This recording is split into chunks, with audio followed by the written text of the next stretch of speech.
In sports, Atikuri FM's commitment to youth development through sports.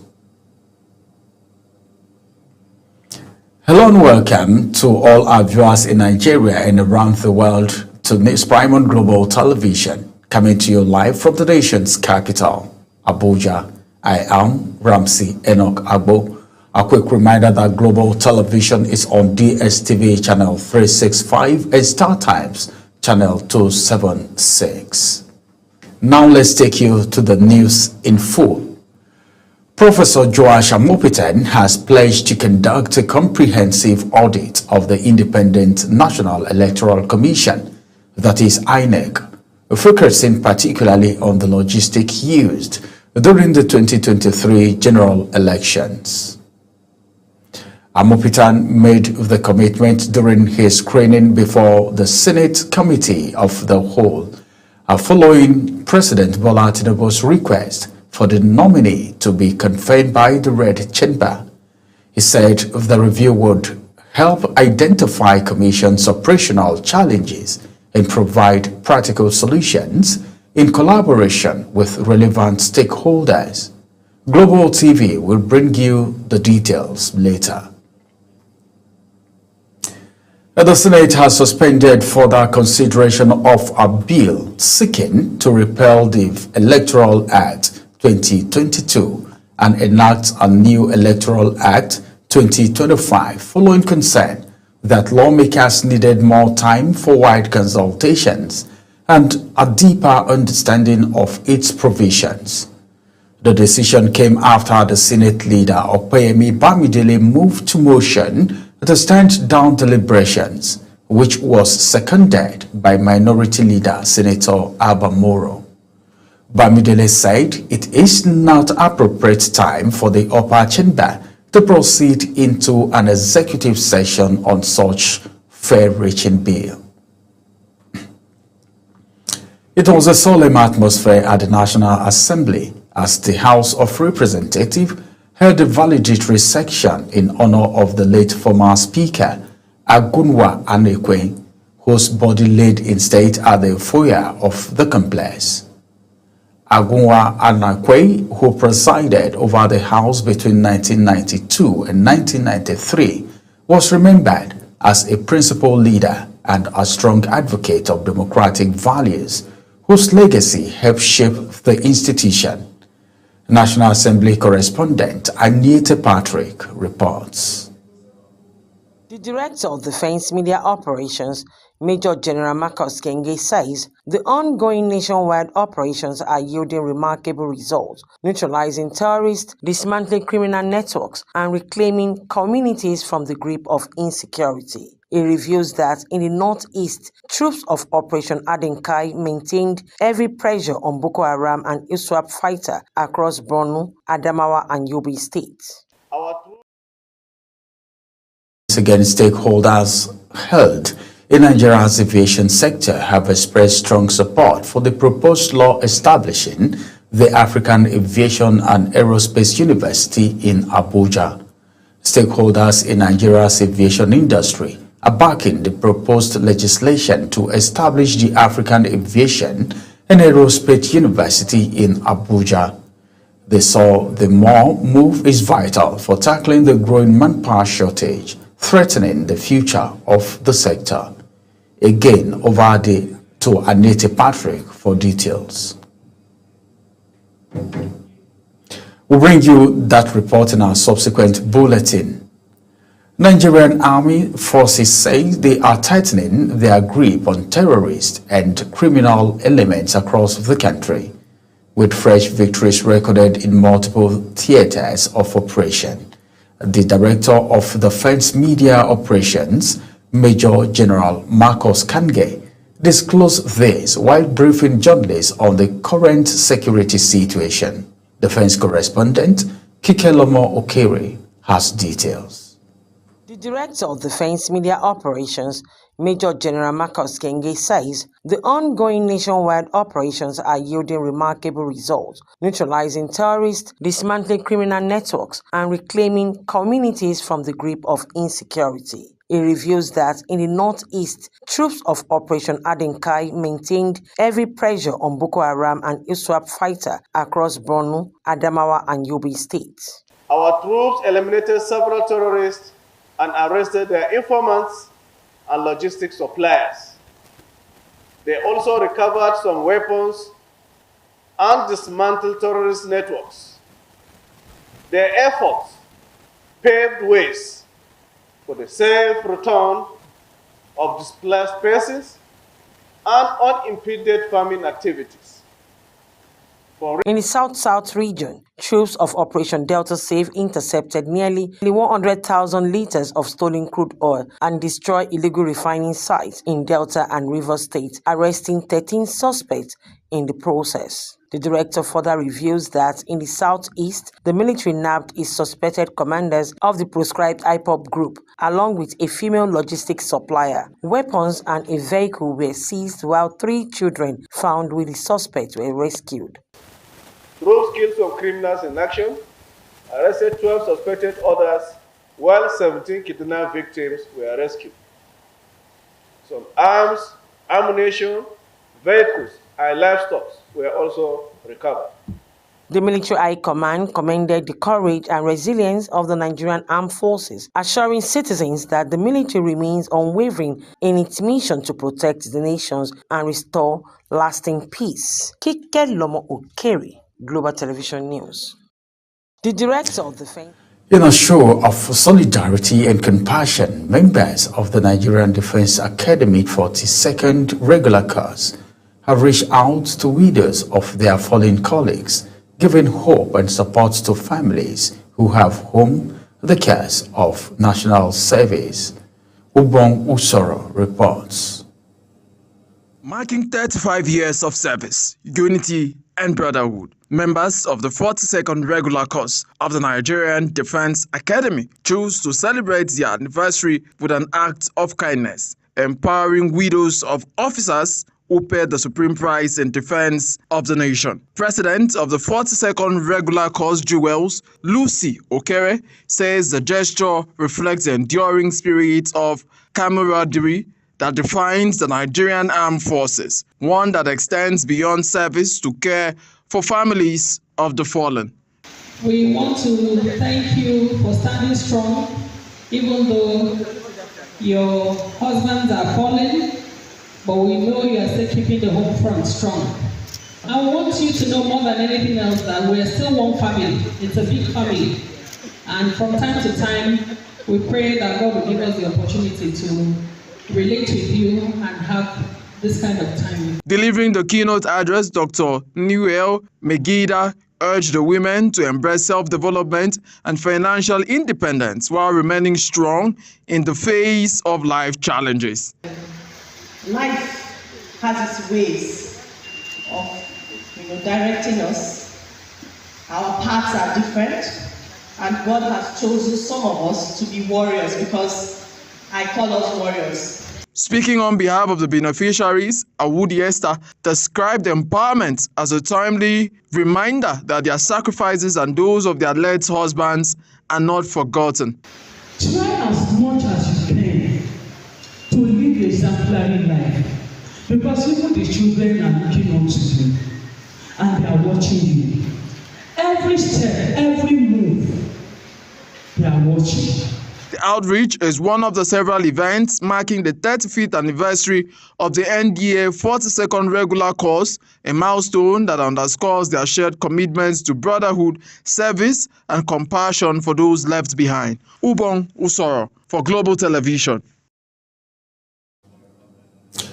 Over 100 million Nigerians are living below the poverty line, while insecurity continues to push farmers off their lands across Benue, Cross River, and Plateau State, worsening hunger and food shortages nationwide. As the world marks World Food Day 2025, Action Aid Nigeria is demanding urgent government action to tackle poverty, food insecurity, and the high cost of food, despite Nigeria's commitment under the Malabo Declaration.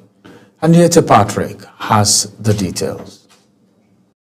Speaking at a press briefing in Abuja, ActionAid Nigeria's country director Andrew Mamedu warned that Nigeria's food and poverty crisis has reached a breaking point, especially with insecurity across Benue, Plateau, and Cross River states, which has crippled food production, leaving once thriving farming communities deserted. He said that with over 139 million Nigerians now living below the poverty line, the millions displaced by conflict and flooding, the country risks deeper humanitarian challenges unless urgent steps are taken. To prioritize safety and protection of farmers, ensuring that farmlands are free from banditry, urgency, and communal conflicts. We need to allocate at least 10% of national budget at the national level, at the federal level, at the state level. We need to allocate at least 10% due to as a result of the Maputo Declaration, which we are signatory of. Also, the ActionAid International Program Manager, Sophia 2, Constance Okere, noted that despite the Malabo Declaration's commitment to allocate 10% of national budget to agriculture, Nigeria's current investment remains below that benchmark. In different areas, including everything when I don't talk here. One of the key things where they don't look into again is investment in agriculture. Why many of the countries, including Nigeria, never reach that 10%? There are still some small gain and progress. But we still, they say, Azuna Tokam. They could not do Azuna Tokam. The 2025 food inflation rate stands at 21.87%. It continues to push the prices of basic food items beyond the reach of ordinary Nigerians. Farmers stress that poverty and hunger are inseparable, calling for strengthened social protection and increased support for smallholder farmers, especially women and youth. As a farmer from the community, we are really faced with a lot of challenges that we who do the production cannot really say if there is increase in production, because some of our farmlands is not in use. So how do you tell me there is increase when where I usually farm before, I am no longer farming there? As Nigeria joins the rest of the world to mark World Food Day, the message from ActionAid is clear. Ending hunger begins with protecting farmers, investing in people, and ensuring every Nigerian can afford a decent meal. Annie T. Patrick, reporting for Global TV News. As Nigeria joins the rest of the world to mark Breast Cancer Awareness Month, the chairman of the Oncology and Cancer Committee of Nigeria Medical Association, Dr. Adamu Al-Hassan Umar, has urged the federal government to expand the scope of the National Cancer Health Fund to cover all hospitals across the country. Global Television's health correspondent Zarau Nasir has the rest of the story. The call comes as breast cancer continues to be the most common cancer among women globally, a disease characterized by the abnormal growth of breast tissue that can spread to other parts of the body if not detected early. The World Health Organization warns of a projected 40% rise in new cancer cases by 2050, with low and middle-income countries like Nigeria expected to bear the heaviest burden. In an interview with Global Television, Dr. Adamu Al-Hassan Umar, who is also the immediate past president of the Nigerian Cancer Society, emphasized the importance of early detection and awareness among women, especially those in middle age who are most at risk. Breast cancer in particular is a highly preventable cancer. It is one of the cancers that can highly be prevented, and of course, if detected early, can also be completely cured. But again, what we have in Nigeria is because of late presentation, women don't come forward until it is too late, especially in the rural areas. Dr. Umar also appealed to the federal government to fully implement the National Health Insurance Act and allocate more funding to cancer intervention programs to improve access to treatment across the country. Ensure that there is full implementation of the National Health Act, Health Insurance Act, making health insurance cover compulsory on all Nigerians. No Nigerian should be an exception. As awareness activities continue through October, experts stress that education, regular screening, and access to care remain the strongest weapons against breast cancer. Zahra Nasr, reporting for Global TV News.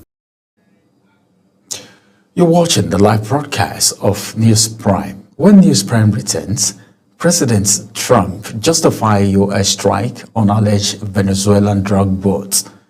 Details coming shortly, plus business and sports stories on the other side of this break. Please stay with us.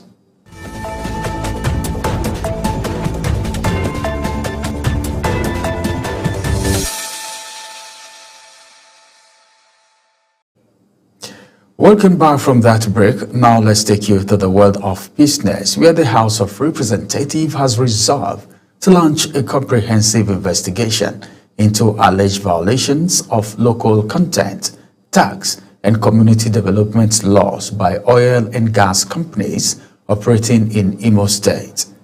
The National Assembly correspondent Anita Patrick reports that the resolution followed a motion sponsored by Chike Okafor representing Ehime Mbano, Ihite Oboma, and Ubo Federal Constituency. Makers unanimously adopted a motion mandating 6 key House committees, including Nigerian Content Development and Monitoring Petroleum Resources, Finance and Justice, to probe oil and gas firms across of bridging the Nigerian Oil and Gas Industry Content Development Act and the Petroleum Industry Act. The House also directed the oil companies to immediately comply with local employment and community development provisions, open operational offices in Imo State, and allow officials of the state's Internal Revenue Service to perform their lawful duties without restrictions. It further mandated the Committee on Nigerian Content Development and Monitoring to summon the chief executives of the 7 affected oil firms, along with heads of the NCDMB, NUPRC, and the Imo State Internal Revenue Service for questioning. The Taxes and Levies Approved List for Collection Act authorizes state governments to collect certain taxes and levies from businesses operating within their territories, which is crucial for funding state infrastructure and social services. Okafor, while addressing journalists after plenary, said the motion was not aimed at confrontation, but at ensuring fairness, transparency, and mutual respect between all companies and their host communities. They take for granted the specific laws and the relevant laws, particularly the Nigerian Oil and Gas Industry Content Development Act, which explicitly requires that all oil and gas operators are to establish operational offices in their areas of operation. In this case, particularly in the host communities. The committees are expected to report back to the House within 4 legislative weeks. From the National Assembly, Anita Patrick reporting for Global TV News. The National Agricultural Land Development Authority has launched a nationwide greenhouse farming initiative designed to boost vegetable production and create jobs for young Nigerians. Executive Secretary of the agency, Engineer Cornelius Adebayo, said the initiative is aimed at reducing the country's dependence on seasonal vegetable farming and stabilize prices across major cities. Anita Patrick has more. According to the Executive Secretary, National Agricultural Land Development Authority, Engineer Cornelius Adebayo, the project is aimed at transforming Nigeria's vegetable production system. Adebayo noted that each unit will be managed by trained young farmers who will operate as independent agripreneurs under NALDA's supervision. You see, government is not in the business of business. We're in the business of creating the enabling environment for businesses to thrive. So we want to look, and we have a lot of our youth around not engaged. These are sort of the initiatives that they can use to engage our youth. I'm sure if one person has 2 of these net houses, he probably wouldn't have known where he would find the sort of resources to do this. But the government has put it forward and said, look, come and thrive, come and do your business. Beyond youth engagement, women farmers are also being targeted through open field vegetable farms. Each federal constituency will get at least 10 hectares of land where 100 women will cultivate tomatoes, pepper, and leafy vegetables with full government support. Adebayo says the program which is not a loan scheme, is meant to create an enabling environment for agribusiness to thrive. The idea of this greenhouses is to make vegetable available closer to the people, and you see that strategically we've put one in Giri because we understand the Abuja market is one of the biggest markets for this. Lagos, we've put one in Shagamu. You have across the Lagos axis, you have the Shagamu Ekpe cluster, where we're also supporting other greenhouse owners around Shagamu and Ekpe and that area to also increase their capacity. With the Abuja greenhouse farm expected to go fully operational by December 2025, Nalda says it hopes to make fresh vegetables available year-round, reduce post-harvest losses, and cut costs for consumers across Nigeria. Anie T. Patrick, reporting for Global TV. Every year, about this time, farmers across the 44 local government areas of Kano State troop in to Dakata market to trade in potatoes. Global TV correspondent Idris Jibril reports that, like many other farm produce, this year the prices of sweet potato have reduced significantly. We'll bring you that report in our subsequent bulletin. Now let's move to the foreign scene, where the World Health Organization has made a sounding alarm about the cholera outbreak that began in the middle of last year. It continued to claim lives across Sudan. The Federal Ministry of Health earlier reported that 1,496 cases and 3,368 deaths nationwide. The World Health Organization warned that at 2.8%, the fatality rate is nearly 3 times the emergency threshold. United States President Donald Trump has indicated that he authorized covert CIA action against Venezuela. Trump's comments have triggered outrage from latest Venezuelan leader Nicolas Maduro, who has since ordered military exercises following a fresh U.S. strike on an alleged drug boat in the Caribbean. Here is Uyi Agbomofuigbe's report. Republican Trump declined to comment in detail about a New York Times report that he had secretly approved the CIA to conduct covert action in Venezuela against President Maduro. Number one, they have emptied their prisons into the United States of America.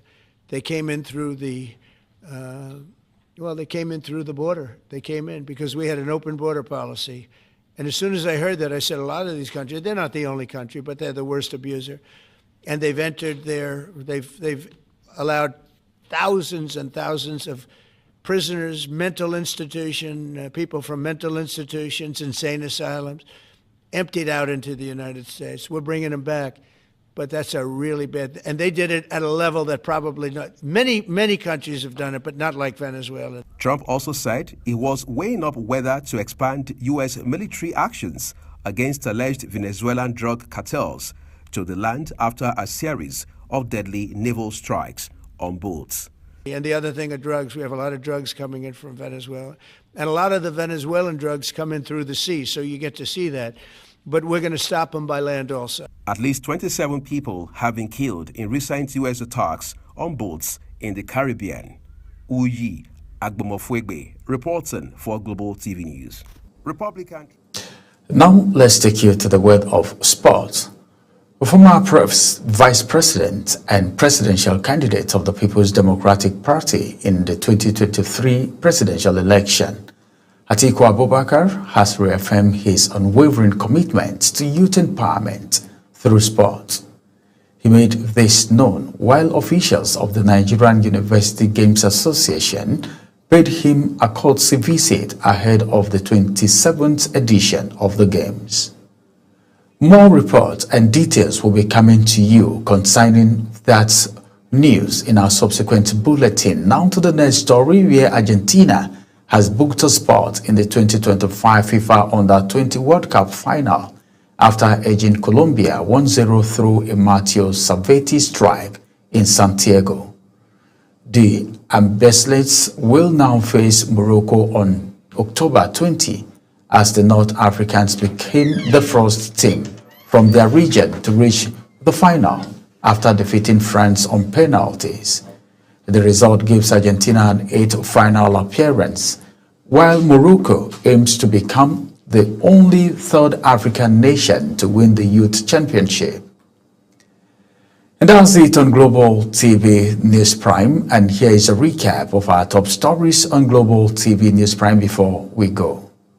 Professor Josh Amopitan has pledged to conduct a comprehensive audit of the Independent National Electoral Commission, INEC, focusing particularly on the logistics used during the 2023 general elections. In business, the House of Representatives has resolved to launch a comprehensive investigation into alleged violation of local content, tax, and community development laws by oil and gas companies operating in Imo State. And now from the foreign scene, United States President Donald Trump has indicated that he authorized covert CIA action against Venezuela. Well, finally, from the other spot, former Vice President and presidential candidate of the People's Democratic Party in 2023 election, Atiku Abubakar, has reaffirmed his unwavering commitment to youth empowerment through sports. A quick reminder that Global Television is on DSTV channel 365 and StarTimes channel 276. Kindly follow us across all social media platforms now showing on your screen using @GlobalTVNG. I am Ramsey Enoch Agbo. Many thanks for joining us on the News Prime.